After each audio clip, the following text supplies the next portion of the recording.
Мы находимся возле моста реки Менкуле, который был построен в 1951 году, восстановлен в 1984, и последняя реконструкция у нас была в 2008 году. Последнюю реконструкцию здесь производил спецмостстрой города Хабаровска под руководством Бегун Сергея Васильевича.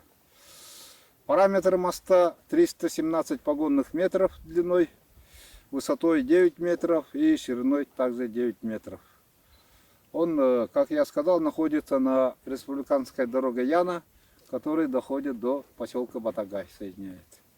Сама эта речка достаточно протяженная, чуть ли не с территории Аймяконского района берет начало.